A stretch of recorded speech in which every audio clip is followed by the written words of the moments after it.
Assalamualaikum warahmatullahi wabarakatuh. Oke, Mimin lanjutkan lagi cerita dokter konyol Lee Fugui-nya. Tapi seperti biasa, bantu dulu tekan tombol like dan berkomentar. Tuan dan Nona, terima kasih sudah dan sebelumnya. Gas. Bab 2718, pria eksentrik menyerah. Pada saat ini, Guling Jingguai terguncang.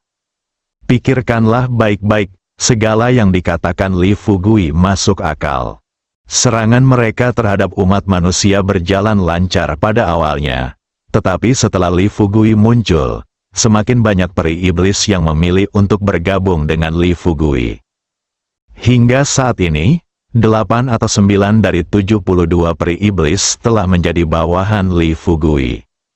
Dan kali ini, Lee Fugui kembali ke Kabupaten Qinglong tanpa diketahui siapapun. Mereka mengira telah menguasai sepenuhnya seluruh Kabupaten Qinglong. Selama Lee Fugui muncul di wilayah Kabupaten Qinglong, mereka akan dapat memperoleh berita, lalu mengancam Lee Fugui dengan nyawa jutaan orang di Kabupaten Qinglong untuk memaksanya menyerah. Namun siapa sangka, sekarang setelah Lee Fugui berhasil mengendalikannya, mereka tidak lagi menyebabkan kerugian berarti pada Lee Fugui. Itu menjelaskannya, kekuatan Lee Fugui telah lama melampaui pemahaman mereka tentang guru manusia. Sementara Guling berpikir, Lee Fugui melanjutkan, tentu saja, kau dapat memilih untuk terus melawanku. Namun, jika kau benar-benar membuat pilihan ini, aku berjanji akan mengalahkan pil iblismu terlebih dahulu, lalu membiarkan Sui Bian dan malaikat berhidung panjang menikah, dan aku akan membiarkan mereka melakukan hal-hal yang tidak tahu malu di hadapanmu. Mata Guling Jingguai langsung membelalak, wajahnya penuh kegugupan, dan dia berkata dengan tergesa-gesa, kamu terlalu kejam, bukan? Lee Fugui tersenyum dan berkata, kejam? Haha, kamu terlalu banyak berpikir. Aku tidak kejam, aku hanya memberi seseorang rasa obatnya sendiri. Sebaliknya, demi menangkapku, kamu rela membunuh jutaan orang di Kabupaten Qinglong. Ini adalah kekejaman yang sebenarnya. Setelah menjilati bibirnya yang kering, Guling Jing bertanya dengan ragu, bisakah kamu benar-benar membantuku melakukan apa yang baru saja kamu katakan? Lee Fugui tersenyum dan berkata, tentu saja. Guling Jingai mengambil keputusan dan berkata terus terang. Asalkan kau mengizinkanku dan bidadari berhidung panjang itu menikah dan memasuki kamar pengantin hari ini, aku bersedia tunduk padamu. Setelah mendapat jawaban afirmatif yang aneh, Lee Fugui tidak terburu-buru dan langsung membawa malaikat berhidung panjang itu keluar. Di satu sisi, efek obat pada tubuh malaikat berhidung panjang itu belum hilang. Dan dia sekarang sedang berdiskusi mendalam dengan Sui Bian dan dua orang lainnya. Kedua, dia juga tidak tahu apakah apa yang dikatakan Guling Jingguai itu benar. Tentu, hal yang paling penting adalah dia belum menemukan cara untuk membuat malaikat berhidung panjang itu benar-benar menerima keanehannya. Lagi pula, saat ia bersembunyi di kamar bidadari berhidung panjang itu, ia pernah mendengar bidadari berhidung panjang itu menyebut-nyebut orang-orang nakal. Menurut apa yang dipikirkan bidadari berhidung panjang itu, orang-orang nakal sama sekali bukan tipe orang yang disukainya. Berpikir seperti ini, Lee Fugui berkata kepada Guling Jingguai dengan terus terang, karena kamu telah memilih untuk tunduk padaku, aku akan membawamu ke kamarku di hotel. Sekarang ada dua kenalan lamamu di kamar hotel. Guling Jingguai bertanya dengan rasa ingin tahu. Guru Li, dapatkah Anda memberitahu saya siapa kedua kenalan lama ini? Lee Fugui tersenyum tanpa berkata apa-apa. Saat dia berjalan keluar pintu, dia berkata kepada Guling Jingguai, kamu akan tahu saat kamu sampai di sana. Sebentar, Lee Fugui membawa Guling Jing ke kamar tempat Si Ji berada dan mengetuk pintu. Si Ji bertanya dengan rasa ingin tahu di dalam kamar, Saudara Fugui, apakah Anda kembali secepat ini? Li Fugui menanggapi dan mendorong pintu hingga terbuka. Baru saja tiba di kamar, Ratu Mayat mengerutkan kening dan menatap orang aneh di depannya. Meskipun mereka tidak bertemu selama ribuan tahun, aura iblis yang kuat yang dibawa oleh Ratu Iblis masih membuat orang aneh itu gemetar. Kamu adalah... Siji melangkah maju sambil tersenyum tipis, menatap makhluk aneh di depannya dan bertanya, "Siapa aku? Apakah kamu sudah lupa, ketika Corpse Lady melepaskan aura Ratu Iblisnya sepenuhnya, tubuh Guling Jingguai mulai bergetar terus-menerus." Dia bertanya dengan tidak percaya, "Tunggu, kau. Bawahanmu Guling Jingguai, yang sedang bertemu dengan Yang Mulia Ratu Iblis." Ketika orang aneh itu berlutut di tanah, Li Fugui mengambil kesempatan untuk melangkah maju, menariknya berdiri, lalu berkata kepada gadis mayat di sebelahnya sambil tersenyum, "Kakak gadis mayat, jangan menakutinya untuk saat ini, dia baru saja memutuskan untuk tunduk padaku." Siji terkikik dan berkata, "Kakak Fugui, bagus sekali dia memilih tunduk padamu. Kalau tidak, aku pasti sudah menghancurkannya." Meskipun bocah nakal itu berdiri, dia menundukkan kepalanya dan tidak berani menatap langsung ke mata orang lain. "Yang Mulia, kapan Anda keluar dari kesulitan ini?" Siji berkata, "Jangan khawatir. Sekarang kamu telah memilih untuk tunduk pada saudara Fugui. Kamu harus mematuhi perintahnya mulai sekarang. Jika kamu berani menentang perintah saudara Fugui, aku pasti tidak akan menunjukkan belas kasihan kepadamu." Guling Jingguai mengangguk cepat dan berkata, "Jangan khawatir, Yang Mulia. Karena saya telah memilih untuk tunduk pada Guru Li, saya akan mengikuti arahan Guru Li mulai sekarang." Sementara Nyonya Mayat dan Guling Jingguai sedang berbincang, Li Fugui juga tidak tinggal diam. Otaknya bekerja cepat dan dia segera memikirkan cara untuk membiarkan malaikat berhidung panjang menikahi Guling Jingguai atas inisiatifnya sendiri. Setelah Guling Jingguai mengatakan ini, Li Fugui berkata kepadanya dengan terus terang, "Guling Jingguai, kamu tinggal saja di kamar ini sekarang. Aku akan pergi dan membawa malaikat berhidung panjang itu kepadamu. Setelah kau dan malaikat berhidung panjang memasuki kamar pengantin malam ini, kau harus membantuku menangkap kelima peri iblis yang tersisa bersama-sama." Guling Jingguai mengangguk cepat dan berkata, "Tuan Li, jangan khawatir. Yang Mulia sudah ada di sisi Anda sekarang. Bahkan jika Anda tidak dapat membantu saya mewujudkan impian saya akan mengikuti Anda." Li Fugui tersenyum dan berkata, "Kita manusia menghargai janji yang kita ucapkan. Jangan khawatir, karena aku sudah memberitahumu ini, aku pasti akan membawa malaikat berhidung panjang itu kepadamu nanti." Setelah menempatkan Guling Jingguai sementara di kamar tempat Siji berada, Li Fugui berkata kepada Siji dengan serius ketika hendak pergi, "Kakak Siji, kau tinggallah di sini bersama tikus kecil ini dan Guling Jingguai. Aku akan pergi memeriksa keadaan dan segera kembali." Siji langsung setuju. Setelah Li Fugui keluar, Guling Jing menatap iblis tikus, salah satu dari 12 iblis yang berada di bawah komandonya, dan bertanya, "Dasar tikus terkutuk, kapan kau memilih untuk tunduk pada Master Lembah Li?" Roh tikus itu berlutut di hadapan roh kuno itu dan berkata cepat, "Tuanku, saya salah, saya seharusnya tidak." Tanpa menunggu iblis tikus menyelesaikan perkataannya, roh kuno berkata dengan wajah serius, "Apakah aku memintamu untuk mengakui kesalahanmu? Aku hanya bertanya padamu, kapan kau tunduk pada Guru Li?" Setan tikus itu tampak pucat dan gemetar seluruh tubuhnya. Lalu berkata, Aku baru saja menyerah kepada Master Lembah Li hari ini juga."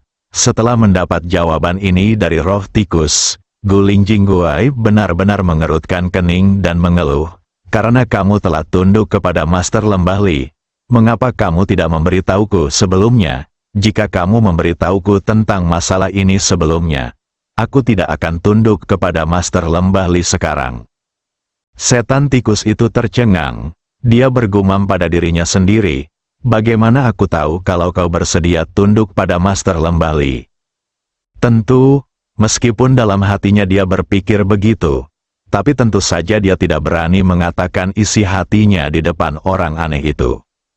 Dia hanya menjelaskan dengan suara pelan, "Setelah aku menyerah kepada Guru Lembah Li, Yang Mulia, dan Guru Lembah Li tidak akan membiarkanku meninggalkan ruangan ini. Jika aku berpikir untuk meninggalkan ruangan ini, kultivasiku selama ribuan tahun akan hilang." Saat itulah orang-orang aneh dan roh tikus sedang mengobrol. Li Fugui datang lagi ke pintu kamar malaikat berhidung panjang itu. Pada saat ini, beberapa peri iblis yang berkumpul di pintu kamar sudah kembali ke rumah dan pergi ke kamar masing-masing untuk beristirahat. Lagi pula, hal-hal semacam ini tidak ada artinya bagi mereka. Li Fugui berhenti dan mendengar suara-suara mempesona yang datang dari ruangan itu. Senyum licik muncul di sudut mulutnya. Kemudian dia dengan cepat menyesuaikan mentalitasnya, mengeluarkan beberapa jarum perak, dan melewati dinding tanpa terlihat. Setelah tiba di ruangan, pemandangan di hadapanku agak tak tertahankan untuk dilihat. Li Fugui menahan rasa mualnya dan segera mendatangi malaikat berhidung panjang itu, lalu menusukkan jarum perak ke tubuh malaikat berhidung panjang itu. Malaikat berhidung panjang itu langsung membuka matanya. Setelah mendapatkan kembali kesadaran diri, saya mendongak dan melihat bahwa tubuh bagian bawah saya sebenarnya sangat santai. Melihat kerutan di wajah orang lain, malaikat berhidung panjang itu tertegun sejenak. Dia berhenti bergerak, membelalakkan matanya, dan menatap Sui Bian dengan tak percaya. Setelah beberapa detik, dia berteriak dengan marah, "Mengapa kamu di sini?" Pada saat ini, Sui Bian juga tercengang. Dia setengah membuka mulutnya, menatap malaikat berhidung panjang di depannya, dan berkata tanpa sadar, "Tidakkah kamu tahu mengapa aku ada di sini?" Malaikat berhidung panjang itu berharap bisa mencubit orang di bawahnya sampai mati. Dia mengerahkan energi iblis dalam tubuhnya, tiba-tiba berdiri, lalu menatap Sui Bian dan dengan marah mengumpat, "Sui Bian, kamu terlalu tidak tahu malu. Bagaimana mungkin kamu bisa memanfaatkan kemalangan orang lain?" Malaikat berhidung panjang sebenarnya tidak tahu apa yang baru saja terjadi. Dia hanya ingat ada sesuatu yang masuk ke tenggorokannya dan kesadarannya berangsur-angsur kabur. Dia tidak dapat mengingat apapun tentang apa yang terjadi setelahnya. Namun satu hal yang pasti, kalau saja dia sadar, dia lebih suka melakukan hal seperti ini pada orang aneh daripada melakukan hal tak tahu malu seperti itu pada seseorang dengan seenaknya. Bagaimanapun, setidaknya lelaki aneh itu tulus padanya, tetapi dia bersikap sangat santai di depannya. Belum lagi dia, bahkan iblis wanita manapun bisa berinteraksi dengannya dengan santai. Sui Bian memasang wajah masam, melihat malaikat berhidung panjang itu menggunakan sihirnya untuk mengenakan pakaian padanya. Dia duduk tanpa daya, mengenakan pakaian itu, dan berkata kepada malaikat berhidung panjang, "Kakak malaikat, semua ini salah Gulingjing. Obat apa yang dia berikan padamu hingga membuatmu bingung?" Tepat saat Sui Bian hendak melanjutkan penjelasannya, Li Fugui tiba-tiba berdiri dan berubah menjadi monster. Ia berkata kepada malaikat berhidung panjang itu, "Tuan, ini semua dilakukan oleh Sui Bian. Ini semua salahnya, ia menuduhmu dengan salah, Gulingjing Guai." Setelah mendengar ini, dahi malaikat berhidung panjang itu ditutupi dengan garis-garis hitam. Dia bertanya kepada Li Fugui, yang telah berubah menjadi monster di depannya, "Katakan padaku, apa yang terjadi?" Li Fugui mulai bicara omong kosong, "Tuan, Hari ini saya tidak sengaja mendengar bahwa Tuan Suibian memperoleh sejenis pil dayang, dan kemudian dia menyuruh seseorang membagi pil dayang menjadi 2 bagian. Saya tidak tahu bagaimana satu bagian bisa masuk ke mulut Anda, dan bagian lainnya dikirim ke Tuan Guling Jingguai. Ketika Tuan nakal itu datang menemuimu, dia hanya ingin berperan sebagai pahlawan dan menyelamatkan si cantik. Sebelum Li Fugui bisa menyelesaikan kata-katanya, dia tiba-tiba menjadi marah. Energi jahat dalam tubuhnya terus mengalir keluar. Tubuhnya pun melayang di udara, menatap tajam ke arah Li Fugui, dan berkata dengan suara keras, "Nak, beraninya kau menuduhku. Aku akan mencabik-cabikmu hari ini." Tepat saat dia hendak menyerbu dan memotong Li Fugui menjadi beberapa bagian, malaikat berhidung panjang itu mengedarkan energi iblis dalam tubuhnya dan tiba-tiba muncul di depan Li Fugui. Blokir Li Fugui di belakangnya. Kemudian dia berkata kepada Suibian di depannya, "Suibian, sekarang setelah kamu terbongkar, apakah kamu masih ingin membungkammu?" Wajah Suibian dipenuhi dengan kata ketidakadilan. Dia buru-buru menjelaskan, "Saudari malaikat, situasinya tidak seperti yang dia katakan.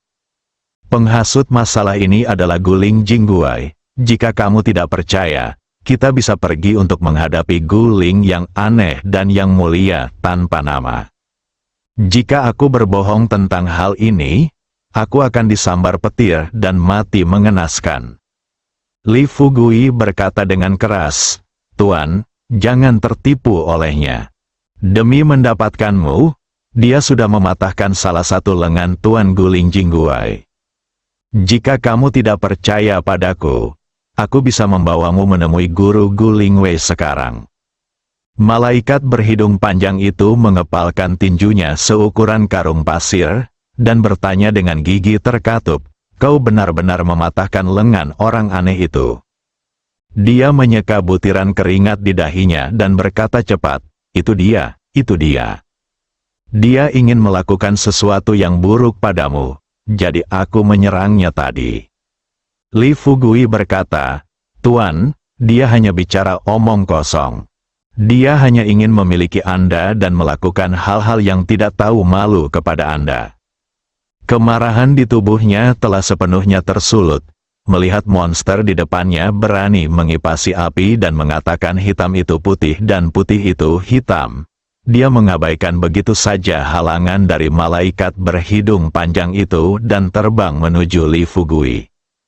Li Fugui diam-diam merasa gembira.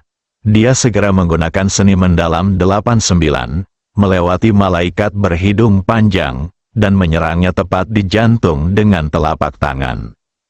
Berbicara tentang waktu normal, kekuatan Suibian tidaklah lemah. Setidaknya, ia dapat bertarung dengan Li Fugui selama 30 hingga 50 ronde. Namun hari ini, Suibian baru saja disiksa oleh malaikat berhidung panjang itu dalam waktu yang lama, dan energi iblis dalam tubuhnya sangat terkuras. Selain itu, ia meremehkan musuh dan ceroboh. Ia tidak pernah menyangka bahwa monster di depannya, yang belum pernah ia lihat sebelumnya, akan memiliki kekuatan yang begitu kuat. Sebelum dia sempat sadar, Li Fugui benar-benar menjatuhkan pil iblis itu dari tubuhnya. Dia menjepit mulut Yibian dan mengeluarkan pil ajaib itu dari mulutnya. Lalu, tanpa berkata apa-apa, Li Fugui memasukkan pil ajaib itu ke dalam mulutnya sendiri. Pil setan ada di perut bagian bawah. Li Fugui tidak terburu-buru menelannya, tetapi menahannya di mulutnya untuk sementara waktu, dan mencibir pada Suibian, yang telah mengungkapkan wujud aslinya, dan berkata, "Dasar anjing kecil yang ceroboh. Haha, kamu benar-benar berani melakukannya di depanku." Ketika berbicara, Li Fugui juga kembali ke penampilan aslinya. Ketika malaikat berhidung panjang di sebelahnya melihat dengan jelas penampilan Li Fugui, matanya langsung membelalak dan dia bertanya kepada Li Fugui dengan tidak percaya, "Kamu, bagaimana mungkin kamu bersambung